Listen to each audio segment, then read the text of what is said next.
what the hell? Forgot to have my camera. Slows down. With the webcams here.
I don't even know if anybody knows what ETZMFDD is.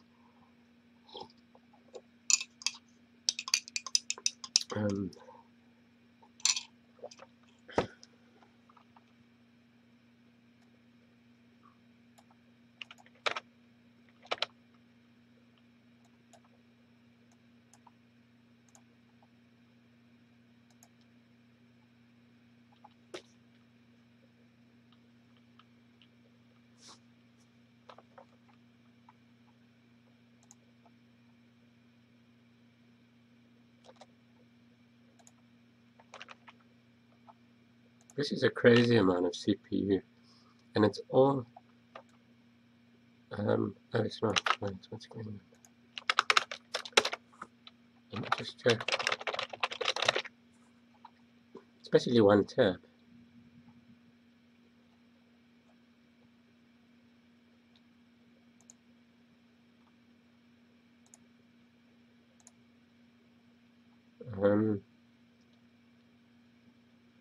It's one tab with two. I wonder if there's a bug in the JavaScript, or if it's the YouTube videos that are.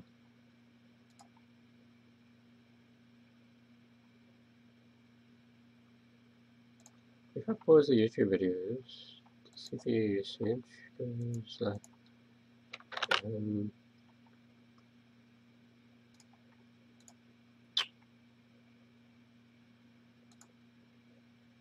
It's YouTube videos. It's taking more than a full core. 2 YouTube videos on this. This is a fast machine. i7-7700 HQ. That's completely ridiculous. There's just a few embedded YouTube videos, and I just paused these two, and boom, the CPU usage comes down by like a full core basically, but it's still really high. It's still too high, but I think that might just be maybe this watchmework.com is coded a bit inefficiently at the moment. I don't know.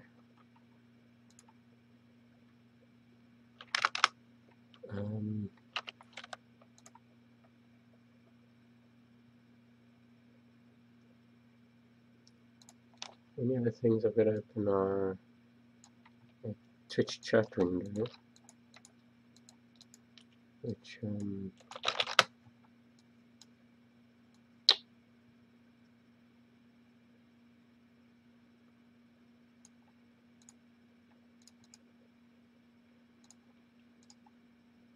close that. See what happens.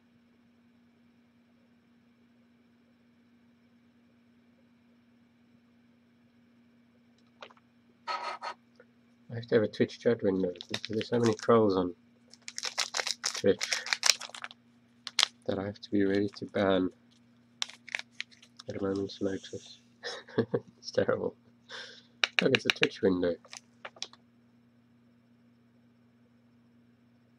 Looks like closing the Twitch chat window fixed it. That means the Twitch chat window is really inefficient. I'm surprised because so I blamed watchmework.com. But look, that's still running. Now we're down to 1.2%, which is much more reasonable. So the real problem, it's difficult to say with these things, it's so weird.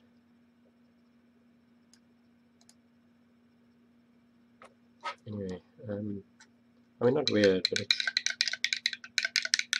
it's there, it's spiking, and it drops again. Anyway, let me get on with what I need to do.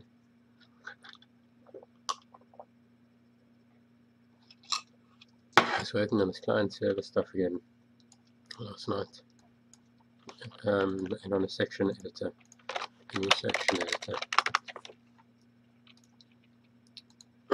both of which, okay, it's one of those, the section editor I must add to the change log.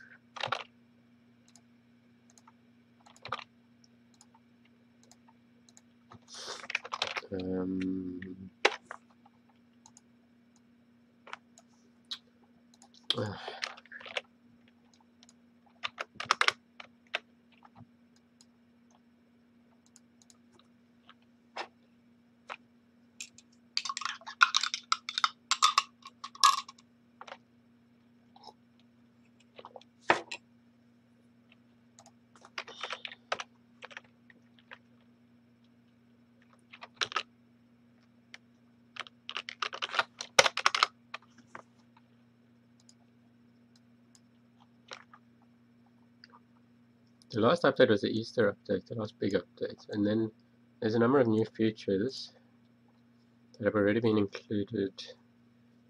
I was aiming to maybe do a new update around the end of June, but that's probably optimistic. This was at the end of March, April, May, June. Quarterly updates. This is an intense pace of updates that I did January, February. I worked around the clock, basically. Tons of new features. But now I must necessarily slightly slow down, but there's still really big new features coming in.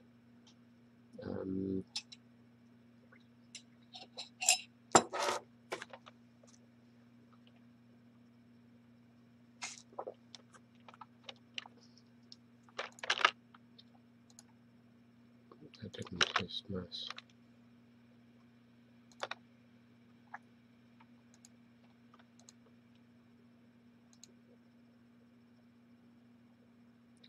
What was it doing? Brief video summarizing new features during the teen release. That sounds really previous release. I don't know.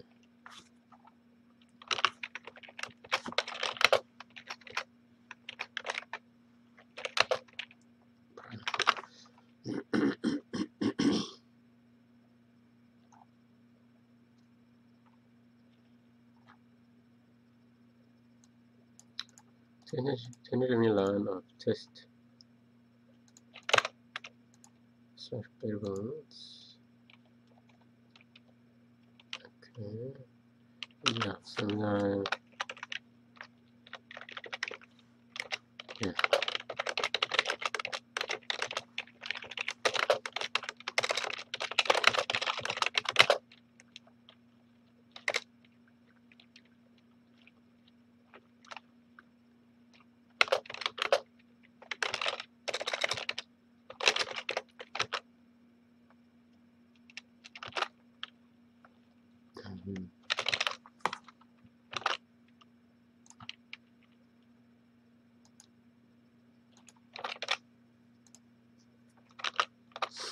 I think I should change it where it says dictionary.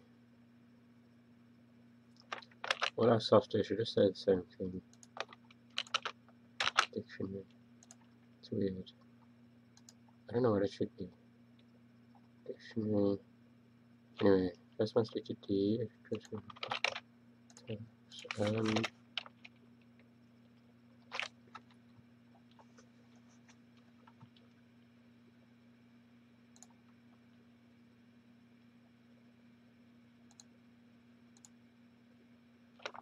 Dictionary, first must lead to D. Oh, yeah, not yet. Edit sections. Invalid tool button. Bitmap. Of course, because I specified a null bitmap. I wonder if that's just a bug in the older WX widgets. We're really on old WX widgets right now. It's getting really long in the tooth. It's time to think about updating. Alright, so we got 3 sections. This section editor.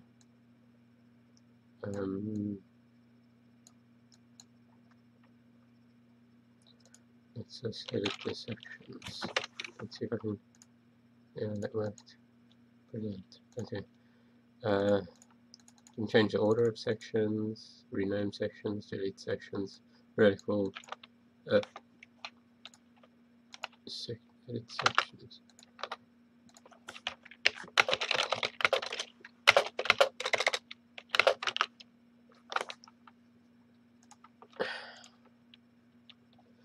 Base.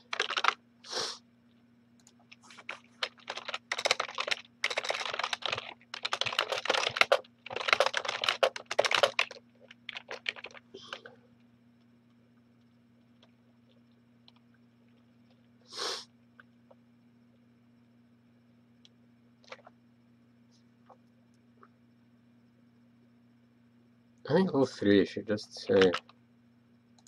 I mean, we've got TL database, which has a database menu. I don't like it. I don't like either of it. What should it be? Advanced? Or database is right. It's like database configuration. Database.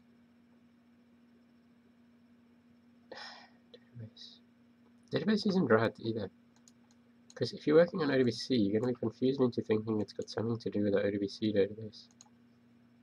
The relational database. It's not.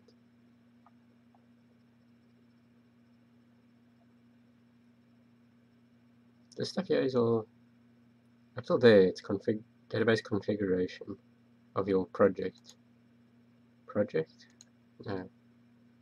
Project config, but your menus are supposed to be one word. After 16 years, I want to suddenly change what the menu says. Just to confuse users. Just kidding. I hate the fact that it's different.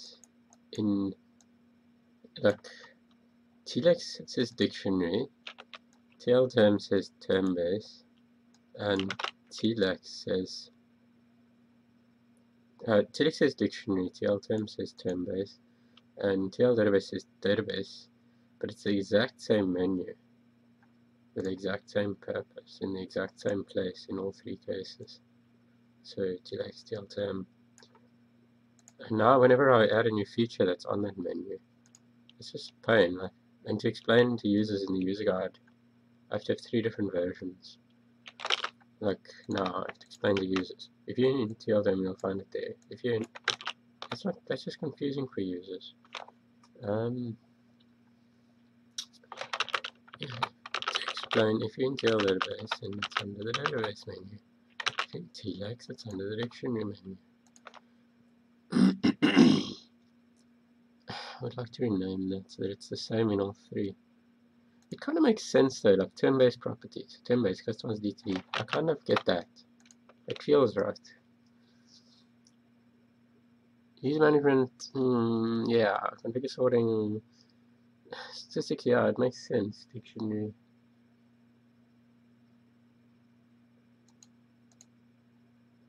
That's why I don't want to change it, because it kind of feels like it makes sense. What about document? Document properties, document use management. Document. Yeah, document. I like document. Area check. Yeah. Document section editor. Document full statistics. Document word count. Yeah. I think document is the right word. But it's very vague in general. Document. Sounds like a Word document. That's what people are going to think of. Oh, I want to make a Word document. Let me click on document.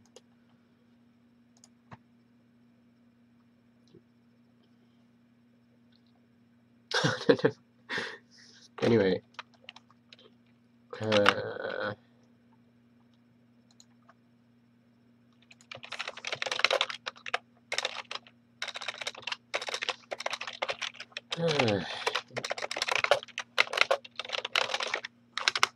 Right.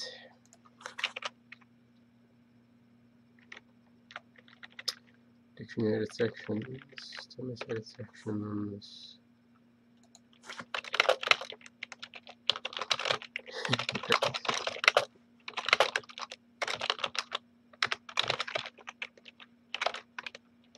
Really, I think that menu should be renamed.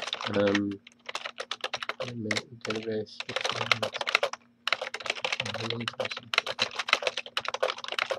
Project. Config. Database.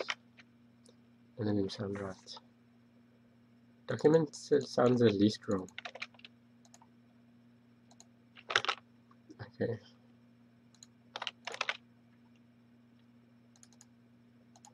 Doesn't matter what I call it, users are not going to find it. It doesn't matter. I could call it anything I want. It'll have no effect on whether users find it. Users cannot, I don't know, they don't see menus. The only time they ever see menus is when you tell them, go to do this, go to that menu and click this. That's it. Other than that, this section of the screen, you could make it flashing red and orange, and they'll just not see it. They don't see menus. It sounds a bit insulting, doesn't it? It's not meant to be. It's just a fact. That's, experience has showed me.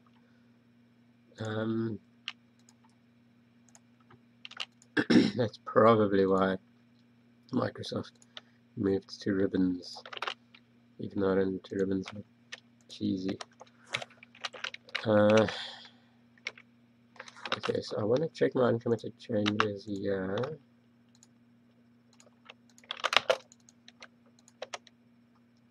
Just want to hide some small changes I want to commit.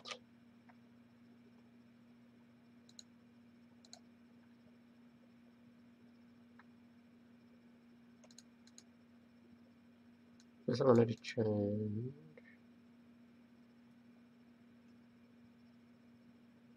Oh no, this should stay. Yeah, this is perfect.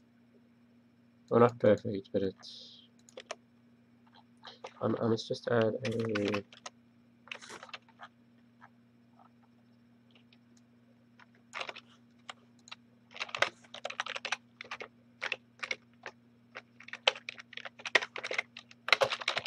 I'm never really gonna find these fixes. I don't know. I think we should do need other attributes. I don't want to add code. Should generically send? It is XML, so maybe it should send.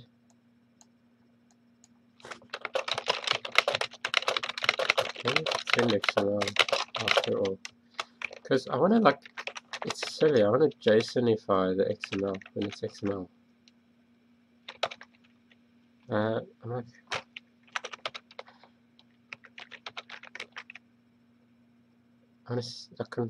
Hey, I've got XML data. Let's send it as JSON.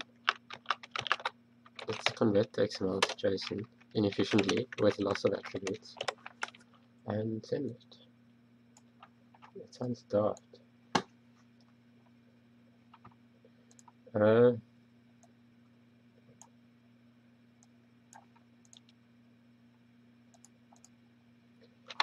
I want to commit what I've changed, and then I want to just fix what the entry listing. The problem now with this client server stuff is that all the entries are loading into the first section.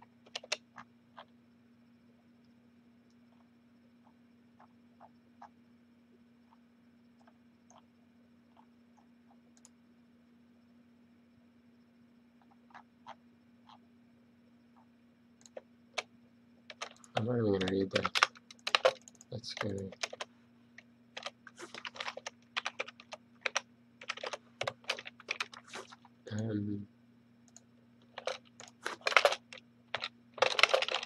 To try this stuff.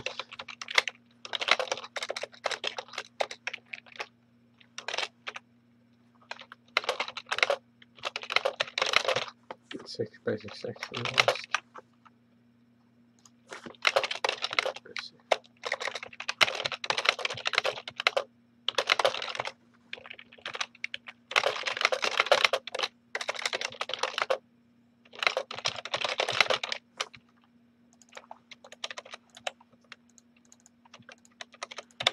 Okay.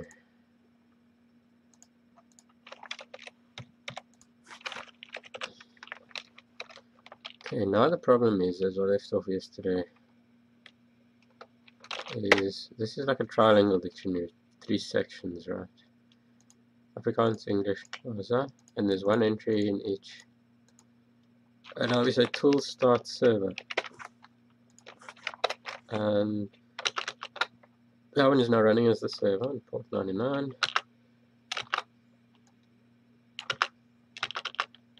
And then this one, we connect to that server, boom. And we got our 3 sections now, which is what I did last night also. But all the entries get loaded, boom, into the first section, which is completely wrong and actually devastating to a real world project. We can't have that. So I have to refactor now the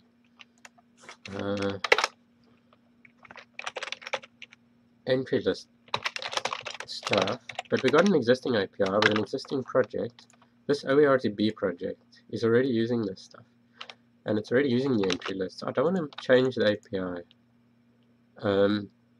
So as I discussed yesterday, I made a note somewhere. Let's see.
Unicode is a funny thing. I stumbled into people have a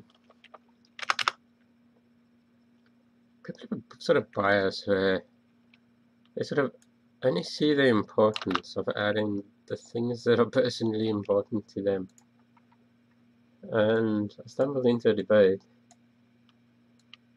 on Twitter where somebody suggested, and I think it's a great suggestion, and it's probably been suggested before, that electronic symbols should be added to Unicode. I think it completely makes sense, and I'm surprised they aren't in Unicode.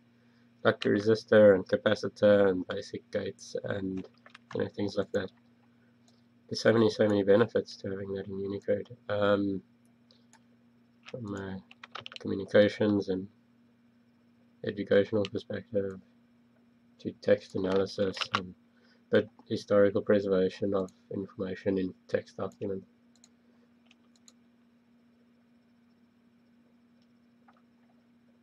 I stumbled into a debate.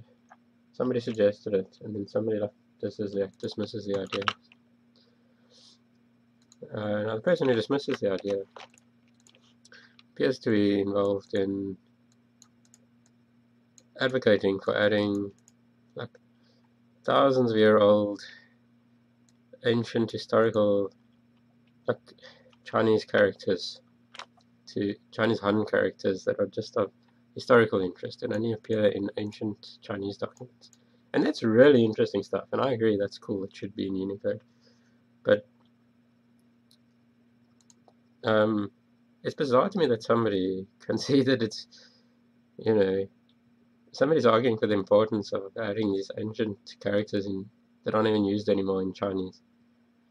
But can't see the importance, why it would be important or helpful to add electronic symbols to Unicode.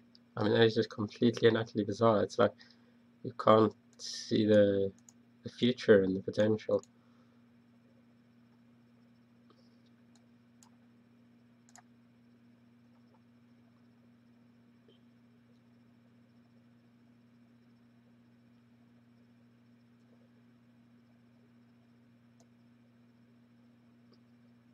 I don't mean that they would be compositing characters. Like, you couldn't make diagrams with them. But there's no reason why the actual symbols shouldn't be in there. I mean, this often, one often communicates the symbols in, or needs to put them in, without necessarily, you know, compositing them into a diagram. So yeah, that's not what I meant. I'm not mean you could start creating electronic diagrams with Unicode. That would be silly. I mean, that doesn't fit in with the architecture. Treetop fonts are not about to replace software for creating electronic circuits and diagrams. But I mean, essentially, it is just a language. They're just symbols. They're pictographs, just like the Chinese character set is. So I don't see why, what makes them. And this guy argued, no, they should be encoded in as images. But there's so many disadvantages to images. Like, you can't even inline images in a tweet, for example. And text processing software effectively can't see images, so you can't really understand what's being communicated in a text, which is part of the reason you also want to add thousands-year-old Chinese characters that are only of historical interest, so that you can process them in a way that, text processing software and so on can understand and preserve that information. And it's important and valuable information.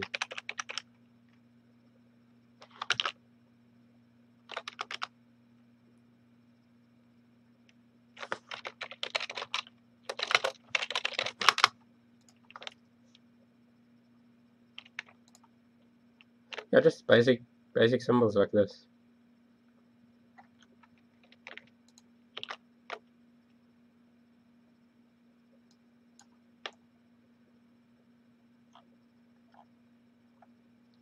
Like, you can't even have this Wikipedia page.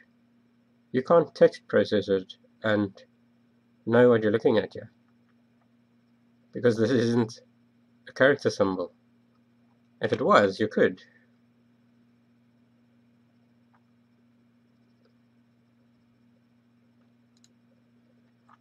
So I mean, we have things like pile of poo in Unicode. In Unicode you have a pile of poo, but we don't have electronic symbols. It really shows you where our priorities are as a species. Anyway, there's literally a character in Unicode for pile of poo, but we can't add one for an AND gate. which is like a basic thing, you know, that's used in basic electronic circuits to put computers together. It's actually absurd.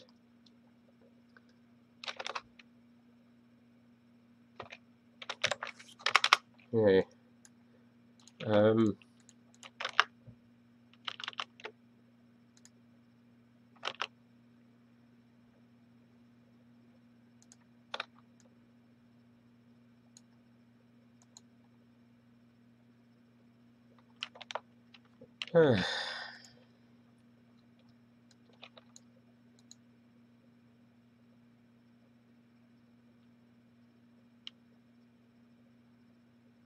And this guy's argument with it was that they can be encoded as images, but so can ancient Chinese characters. So can any character. Let's just go back to encoding everything as images. Let's not have, you know, let's do away with Unicode, because everything can be encoded as images.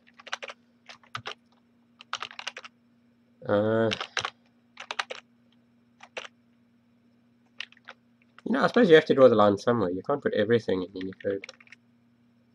But I mean, yeah, electronics. That's like just the foundation of all. It's just the foundation of all modern technology. That's all.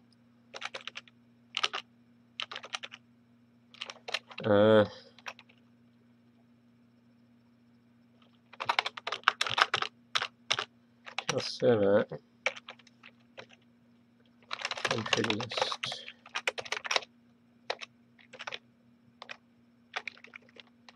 This whole entry list thing has to change a bit.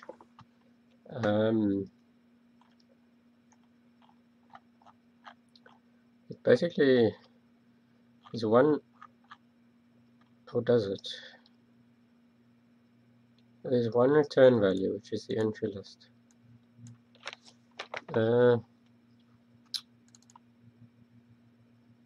This is a bit weird. Why is it weird? Because this glue function is not supposed to be doing anything in terms of logic. It's just supposed to act like a glue function. Isn't that what it's doing when it does things like this? Not exactly.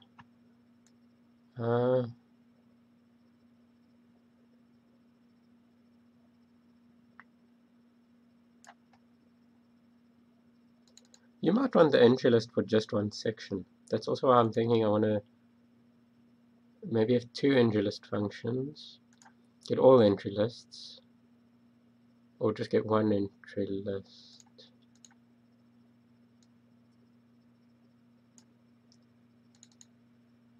But then maybe I should just leave this function as part of the first API until we phase out OER2B.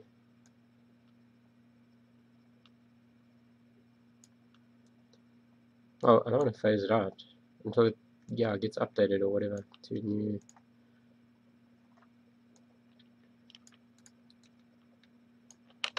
There's actually two projects running on this architecture, but they use TLex as well.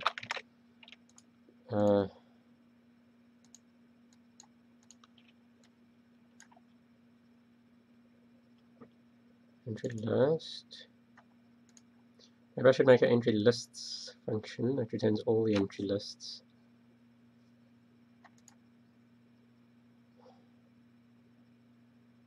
And then just leave that one as it is.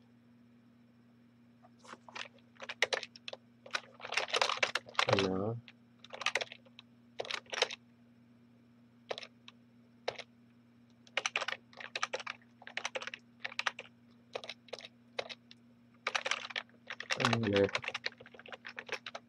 Entry lists. No, I don't know. This is no longer IO stuff. This is weird because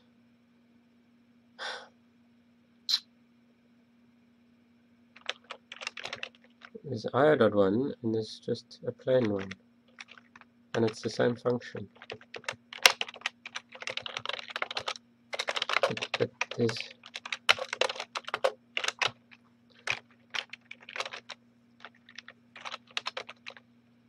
that's not really weird, is it?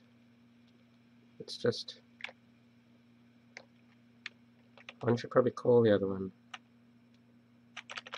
because this is kind of conceptually above or separate to these ones.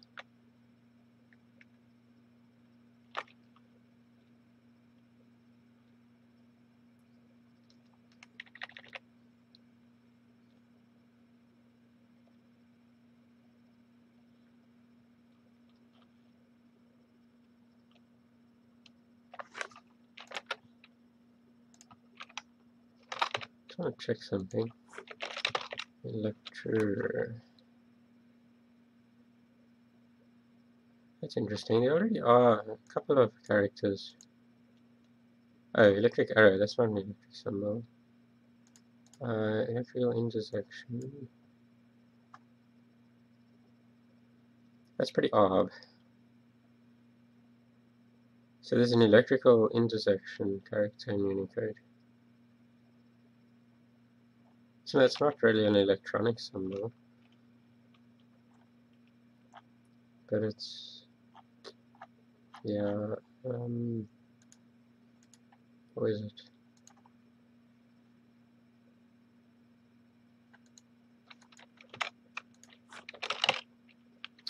Subject. Haven't taken output H-tab symbol.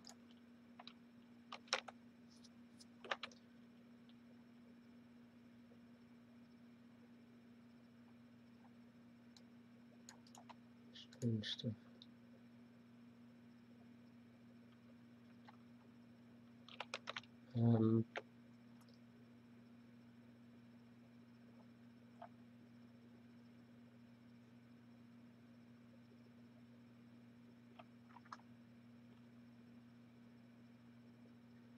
Why are those in there, but we can't have a resistor?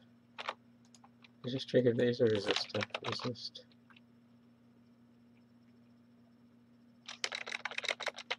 Capacitor. Good.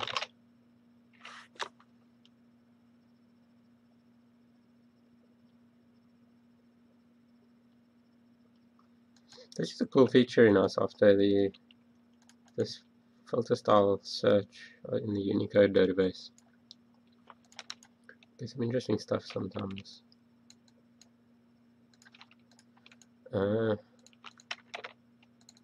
I added entry lists and entry lists.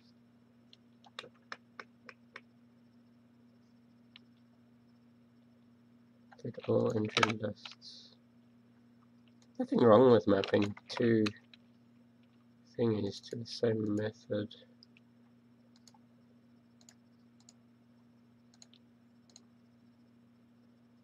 This API is like a superset of this API. But in a normal none, like you might want to run it without these methods mapped. Like this whole system.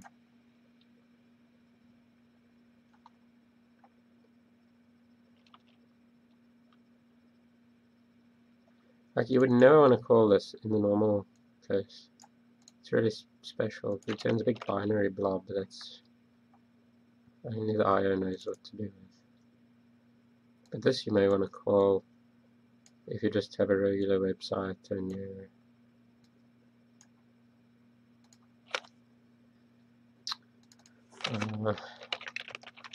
so entry list.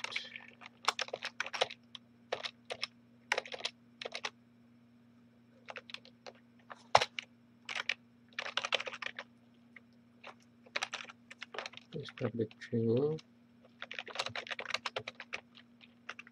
Entry lists.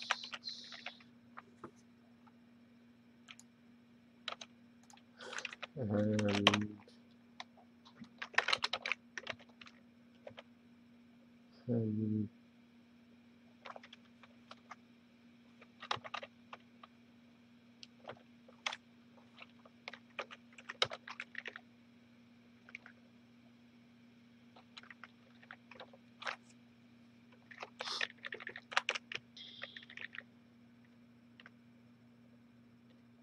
Basically we want a vector of these.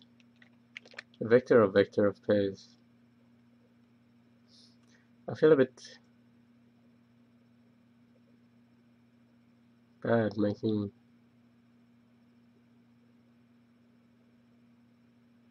that would be the simplest way to extend it, but it's really unfriendly. I don't feel right. I feel like you're doing something wrong if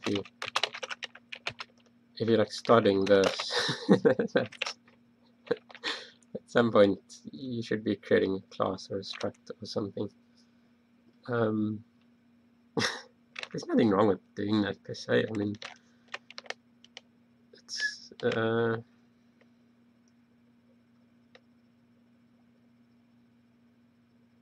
not exactly readable.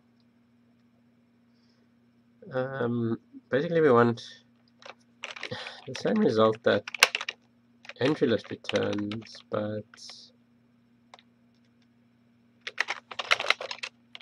for each document, for each language, for each symbol, for each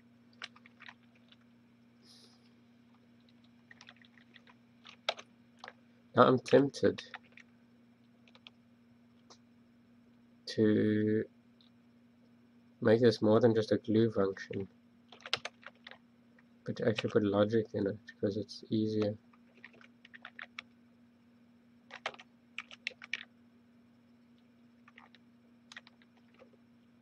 The conventional entry list function could just take a parameter like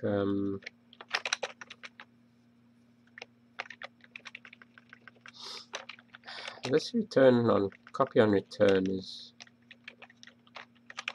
but it's not the end of the world because this you hardly ever do. You don't often get the entry list. It's not like it happens all the time. It happens once every time you connect, basically.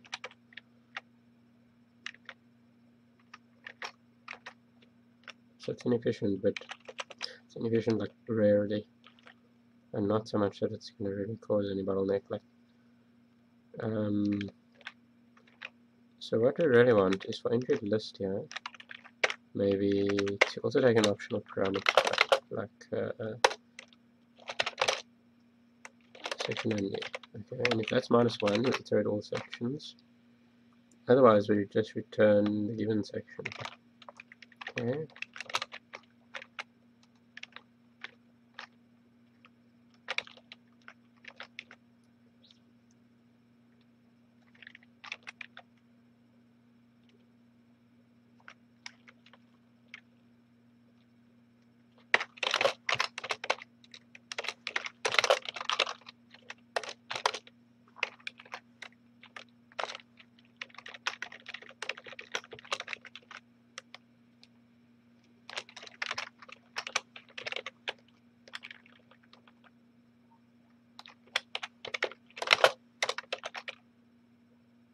This is weird.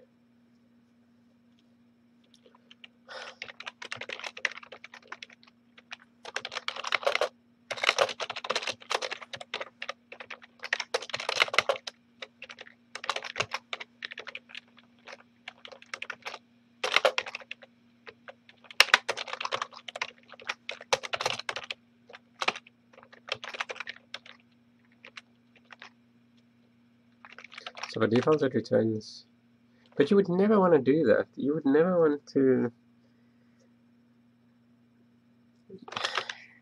You would never want to return one list that has all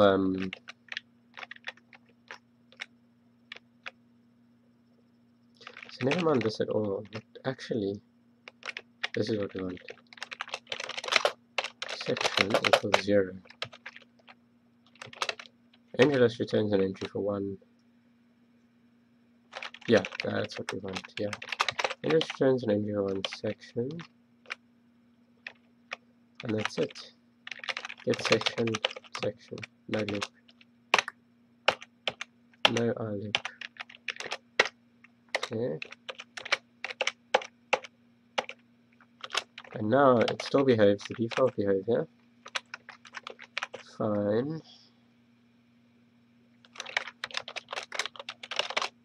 That shouldn't be in a set. That is too hard. Sections less than sections. I'm not sure what it should be.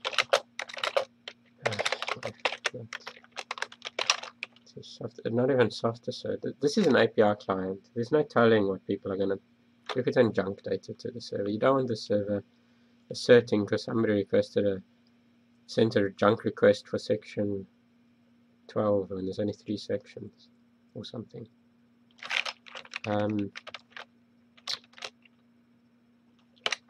So if section greater than equal to, then another section index. Okay. And I don't know if it should log.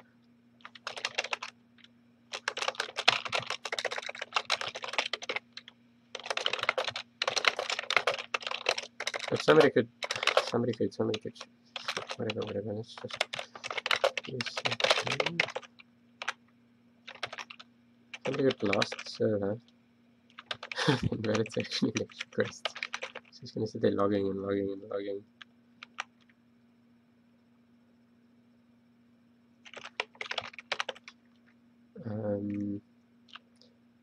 Level.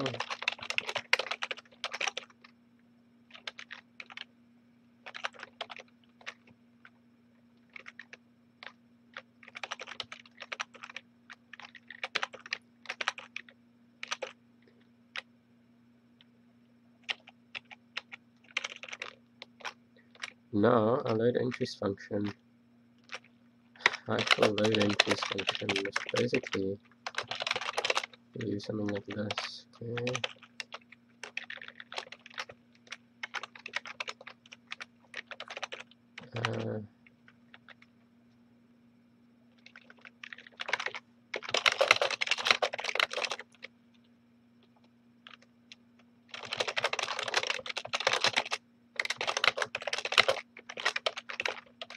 Get entry list.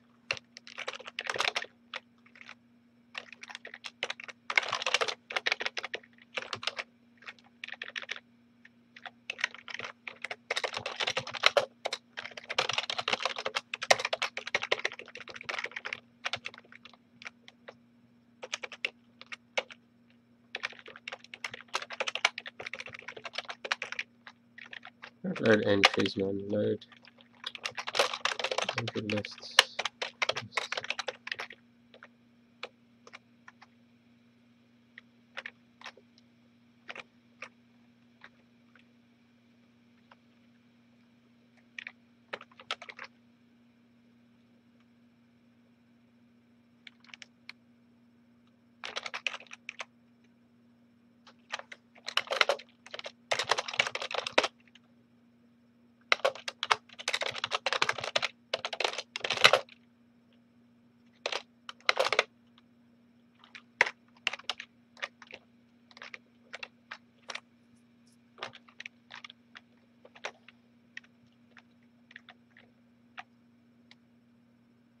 Now what? We have a vector of vectors. Gross.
Entry lists.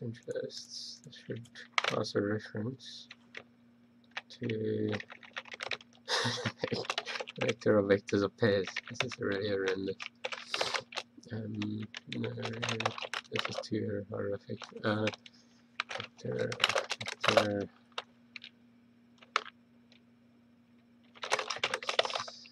It's terrible. No, I won't do this.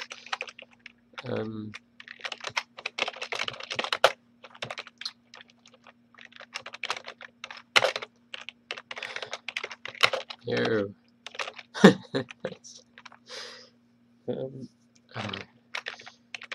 Okay.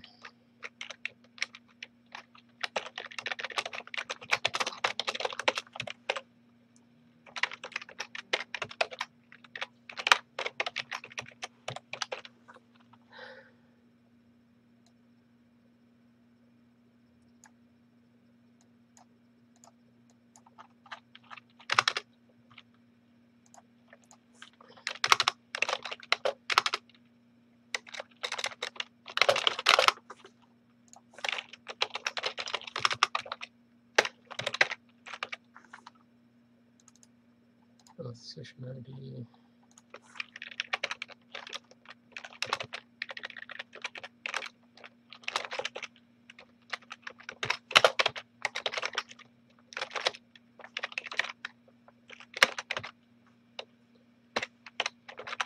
This is gross.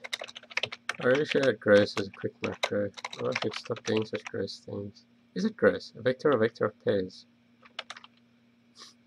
It's not the worst thing I've ever seen. One must remember these are templates. So for every type you instantiate, the compiler has to build new special function instances just for that case. I don't know how. I don't know if that makes the code blighted. I have no idea. It's possible.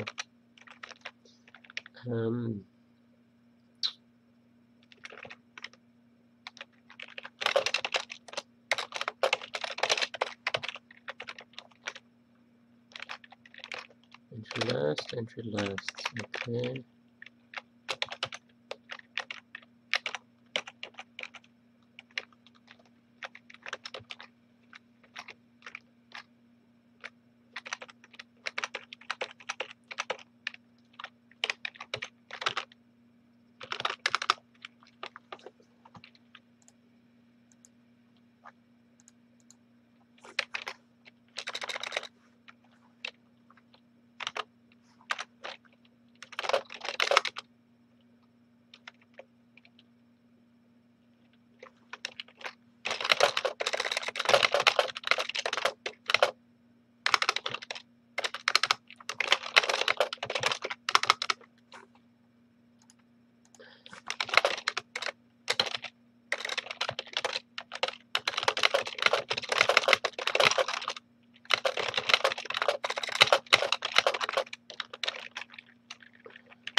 list.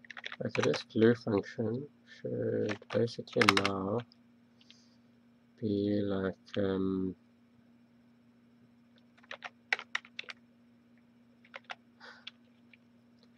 okay, guess the depressing thing, we really are gonna have a vector of pairs.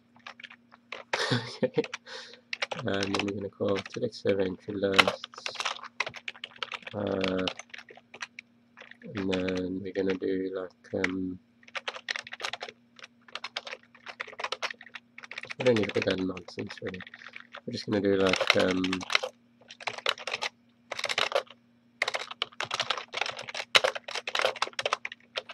I cringe a bit at this. This is a bit cringy. This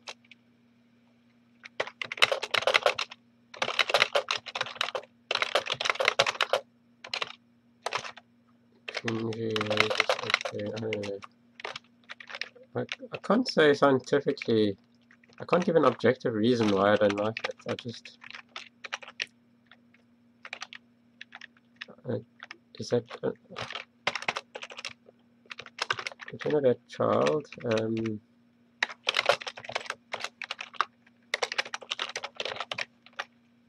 Oh wait, this is a new API, so we don't need to keep backwards compatible. Let's keep backwards compatible just for the sake of it. Child. Just to make it easier for myself. String format.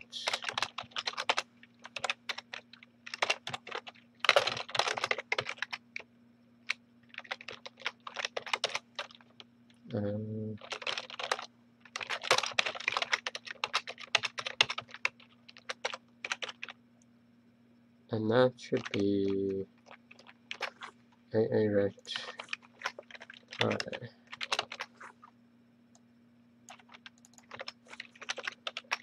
So we iterate over the inner vector, yeah. And the outer one there. What's it moaning about now?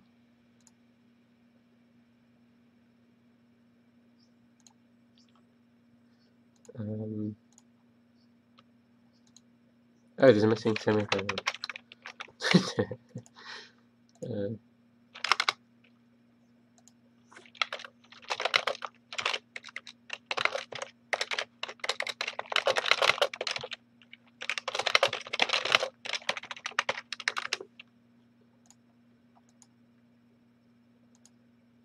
I did a quick check the other day. I've been telling people it's 200,000 lines, but I was wrong. It's about 280,000 lines of code, the whole application.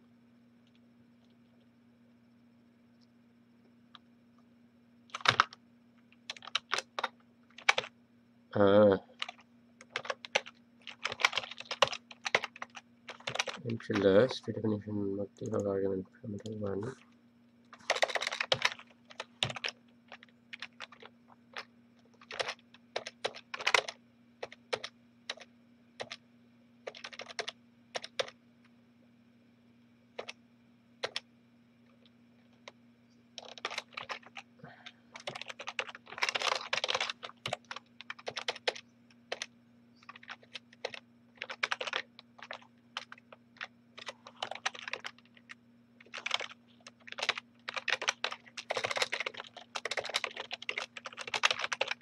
Right.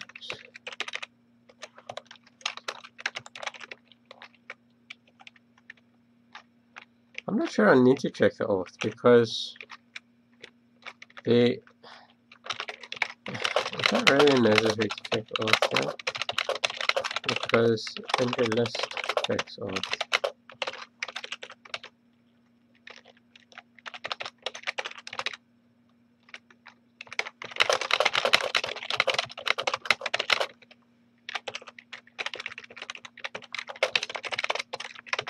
Okay.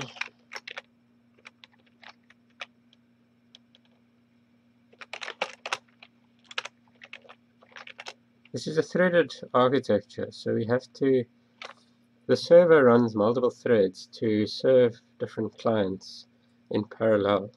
So this is being accessed in a thread on the document. So for the document, I implemented a reader's writer lock A reader's writer lock is a basic threading access, what do you call it, paradigm or algorithm where, or pattern, I don't know what you call it, but any design pattern, but or method, where if there's multiple threads reading the document in parallel, then it's safe for them to read. But if one thread is modifying the document, then it must gain. So if you need to change the document, you must get a write lock, and a write lock must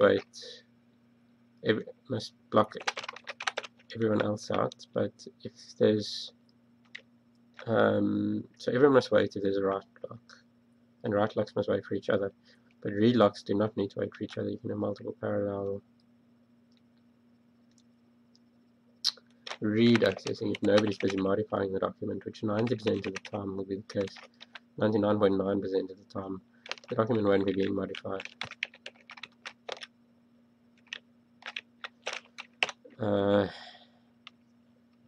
That junk is stuff I put in when I was a little.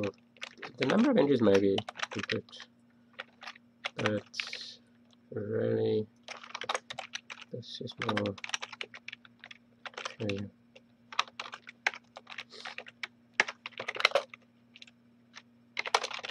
This for the earth one.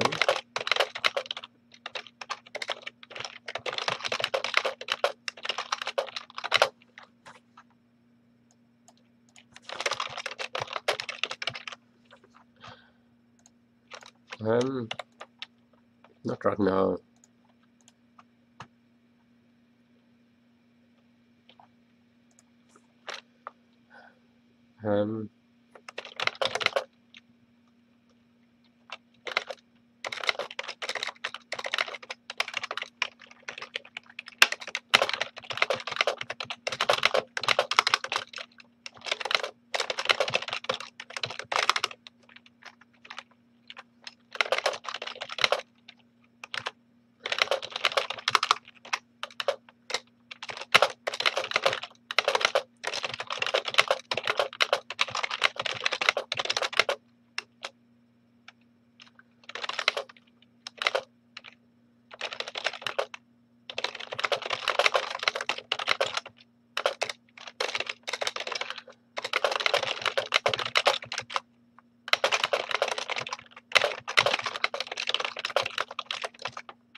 Yeah, I'm at a stage where I'm busy thinking a lot about what I want to do.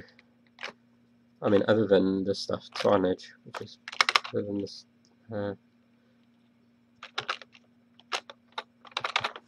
Okay, so this now entry lists works basically like the entry list, except okay.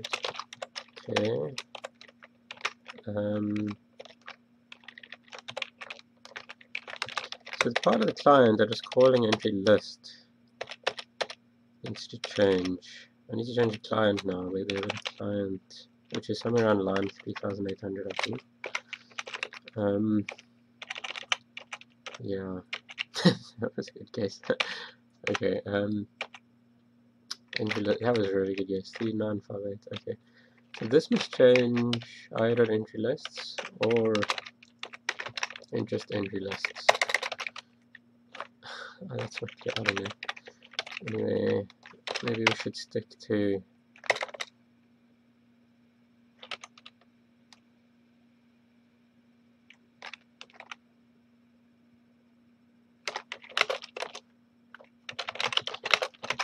actually show it to me here.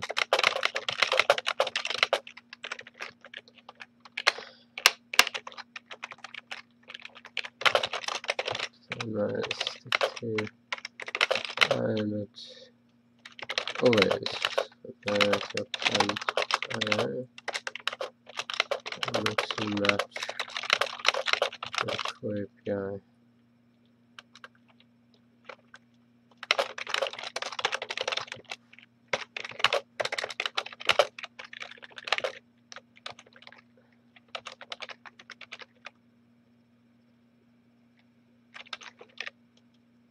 I would actually like to make some C++ tutorials. I don't really have time though.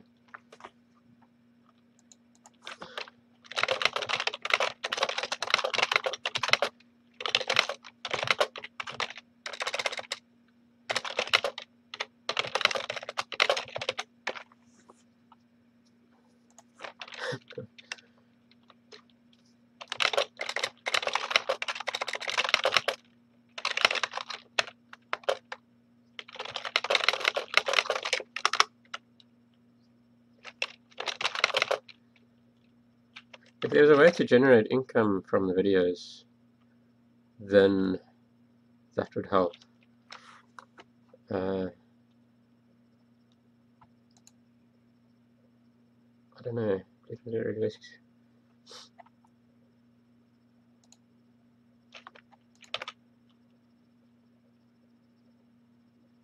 Conceptually,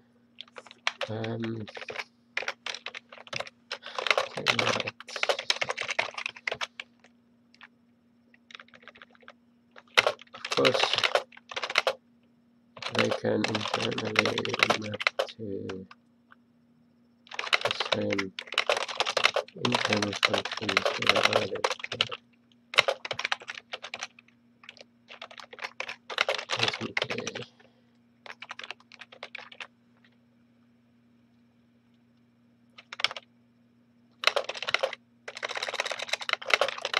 think of the English. Okay.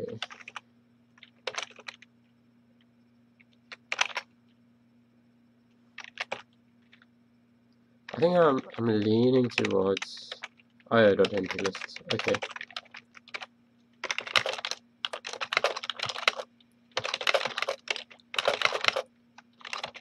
Actually, no, I don't. This.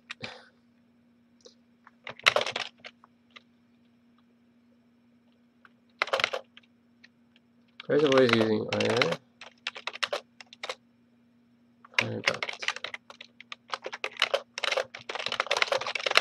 In theory, there are option to turn off normal API and only have a client API desired.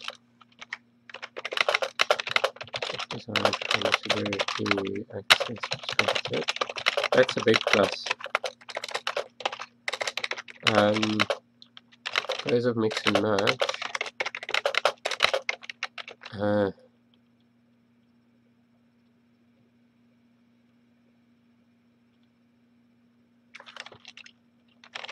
It's a lot of work if I have most of the stuff in the core API. Should we even think of them as separate APIs?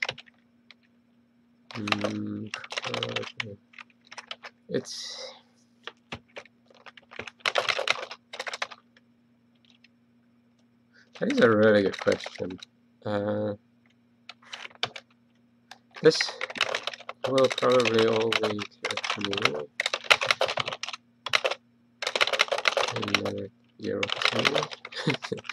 The thing about things like this, you know, when you start wondering things like this, the reason it's not clear is because you don't have a good picture of how your clients are going to use it and where it's going to get used and how.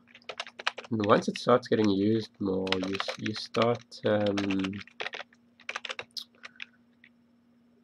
know, you get the benefit of hindsight. So one must just design the code in a way that it's not difficult to change the approach later on.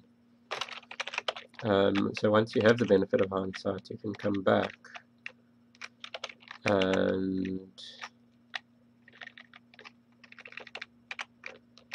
alright, so now here we say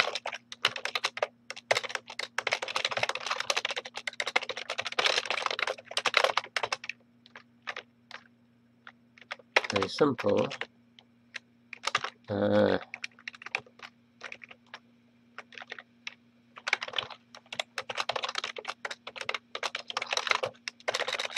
Equals equals 0 entries as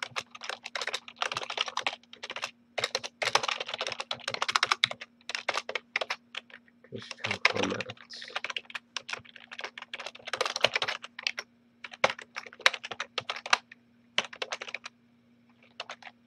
That should do it. Or it's going to crash or something, I don't know. Let's find out. I predict the server will crash. I have a feeling, I don't know why.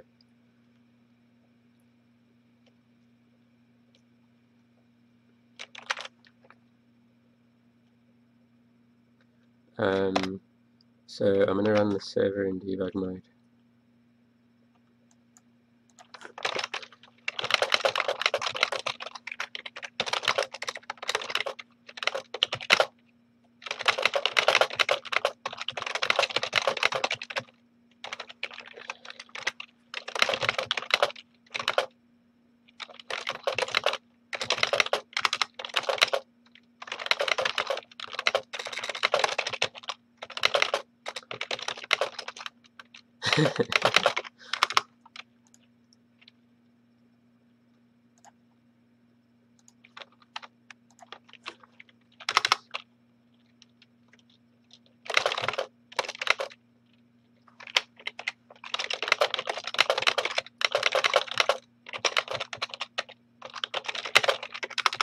It's actually such a different time, it's crazy. Yeah.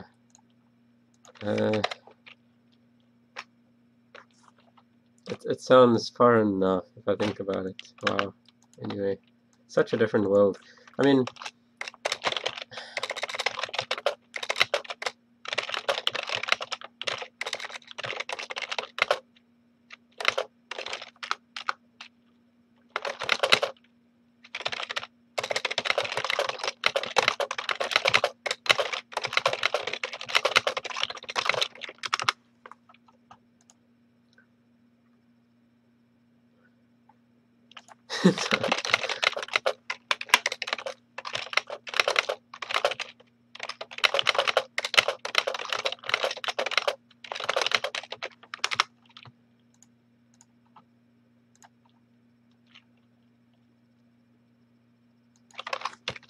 right, start server,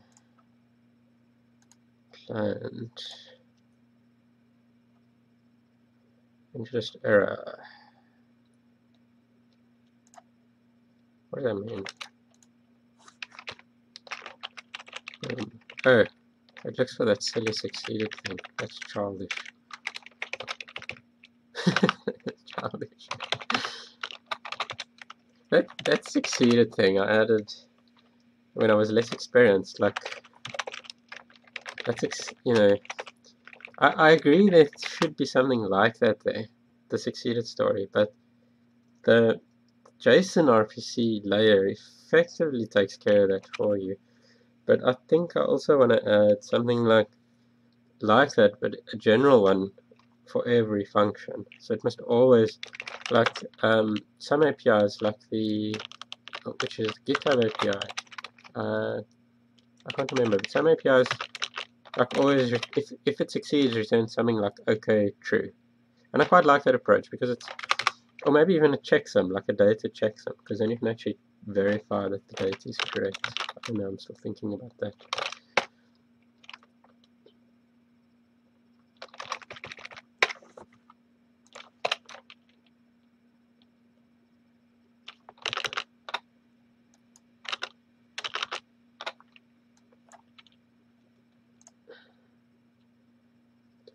Alright, let's see if it worked. So basically, for I0, the name should be entries. And yeah, let's just hit F5. Then entries 1 and 5. I have a feeling it's actually going to work. Oh no, it didn't. Oh wait, I know what's wrong.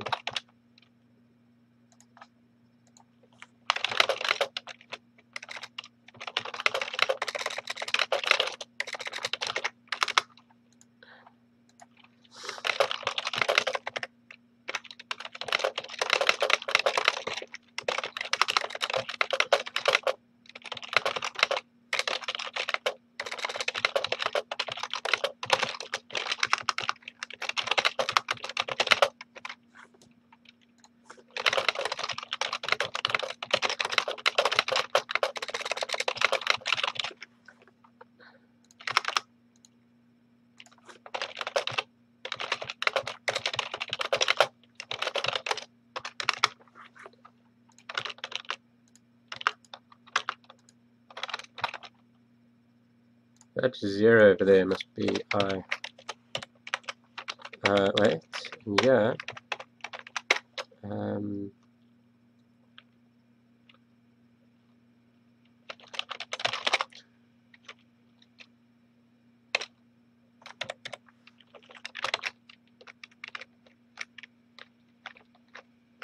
Oh wait, that must be a valid section.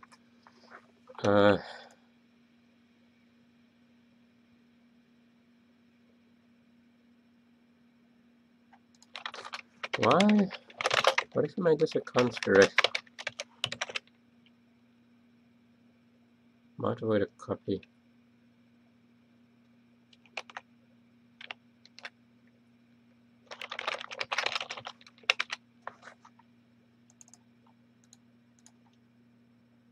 The reference in the wrong place. Stupid mistakes. Oh wait, just like a beginner.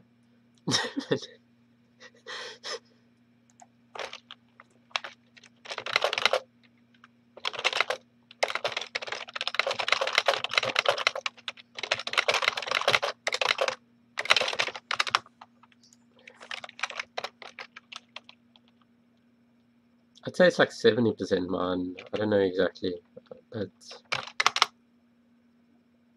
yeah, I'm not being scientific. I just pulled that number out the air. So 60, 70, yeah, 70% is mine.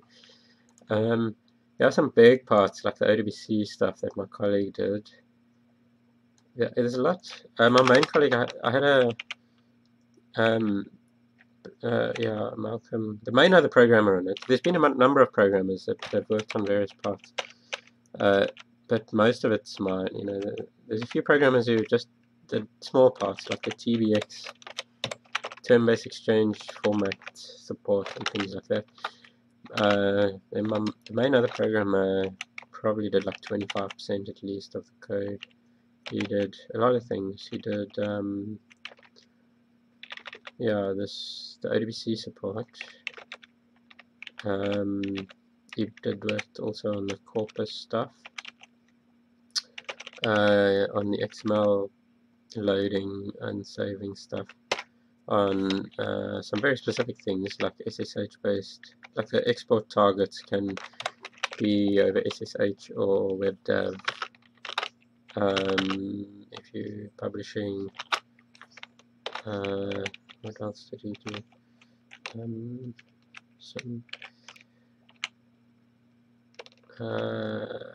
He also did a lot of work on integrating. He did the work on integrating Ceph3 as a embedded browser.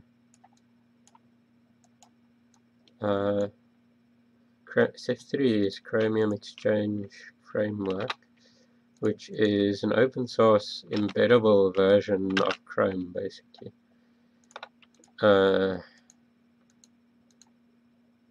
Sort of the underlying engine, an embeddable version of the Chrome layout engine, which is actually open source.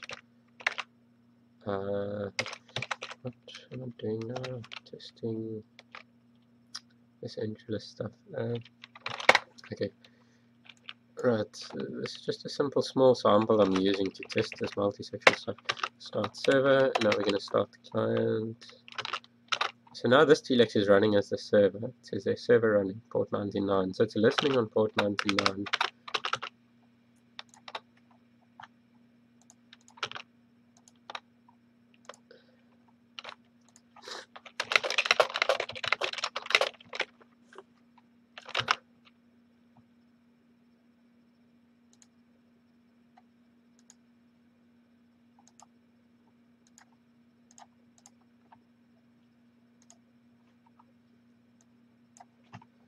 Yeah, but you know, I know the code well. I just know it well, but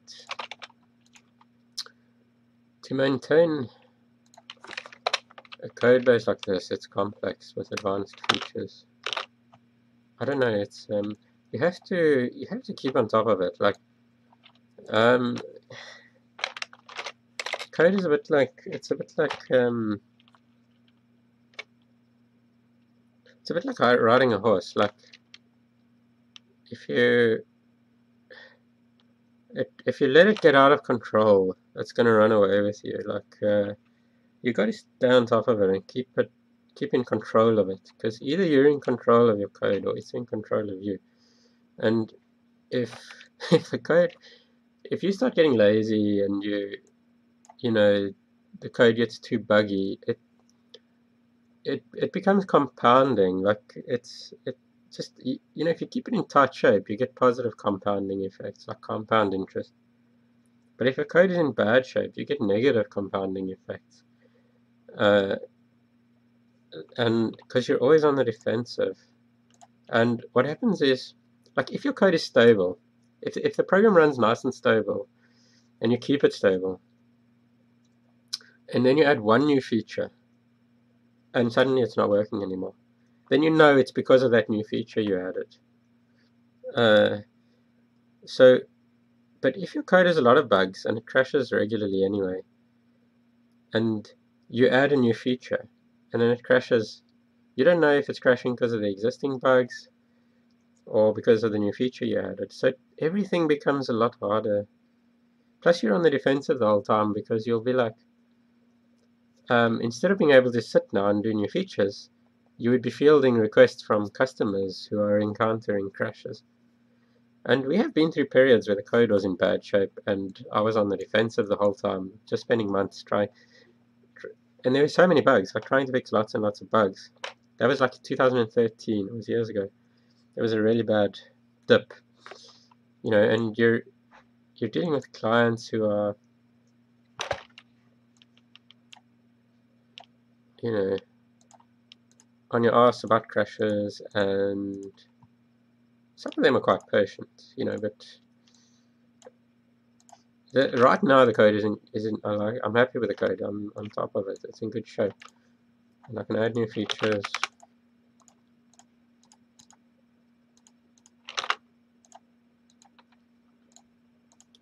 The key is to be consistently disciplined in staying on top of it. Yeah, because either you're on top of your code or it's on top of you, and you get buried under it. That works nicely now. That's fixed. I fixed the. So now the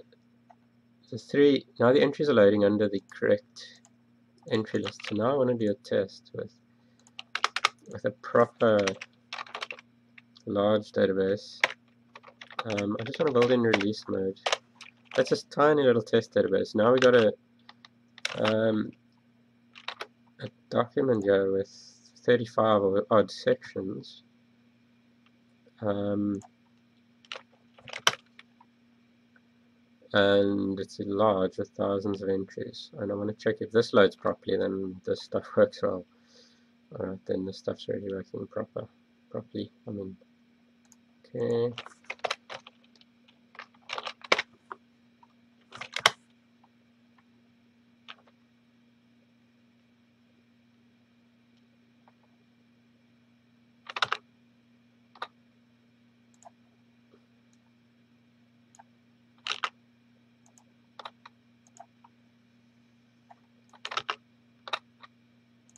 tools, arg, tools, that one must close. Or is it this one that must close? I'm not sure now. Why did I open two? Okay, tools. This is one of our clients' documents. Tools start server. Okay, so now server running, port 99 on this large and complex database. For some reason I like the server in the top left, the client in the bottom right. Connect to localhost port 99. So now we're authenticating, and it's literally using an HTTP. It's connecting as an API client. To do that authentication, it connects to the server. So this server is listening, this server instance is listening on port 99. This client connects to it. That uses libcurl. Client connects to it and uses JSON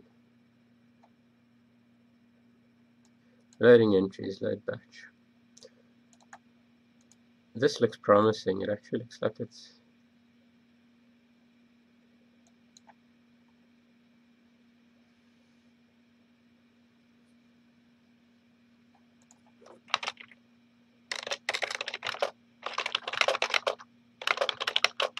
take a break.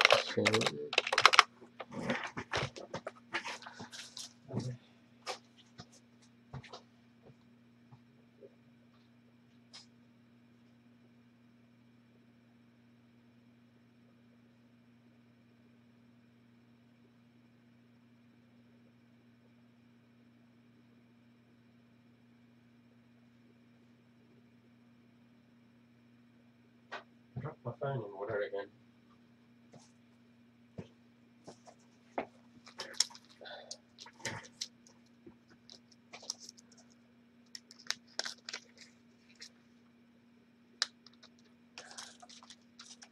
I dropped my phone in water. It's a P8, Huawei P8 Lite. I've dropped it in water like at least 3 or 4 times, and I've dropped it in cooking oil. It's still actually working. I'm quite surprised. I dropped it in water again today, so I want to see if it's working. Okay, that's loaded.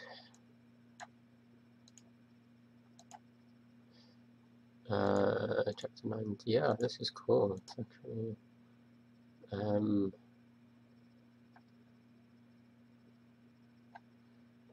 Oh, there is only one entry. For a moment I thought there was something wrong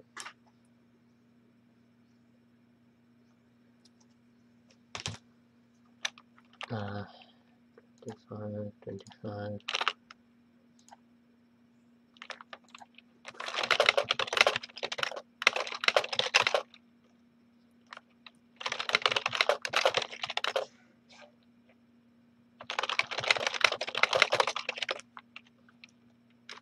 It's not perfect. I don't think. Wait, let's just check out. Like there's something wrong with the style. It's like it's blue instead of black, but that's weird.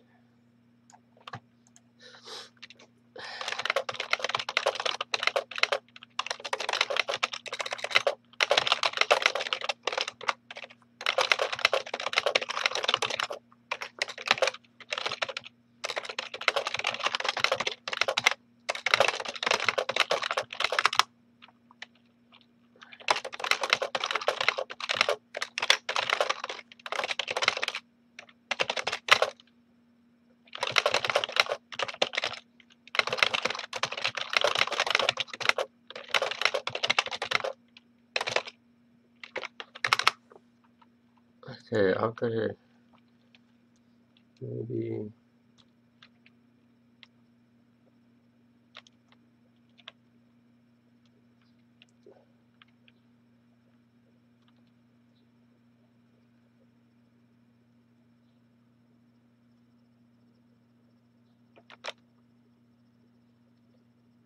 Yeah, I'll put it run.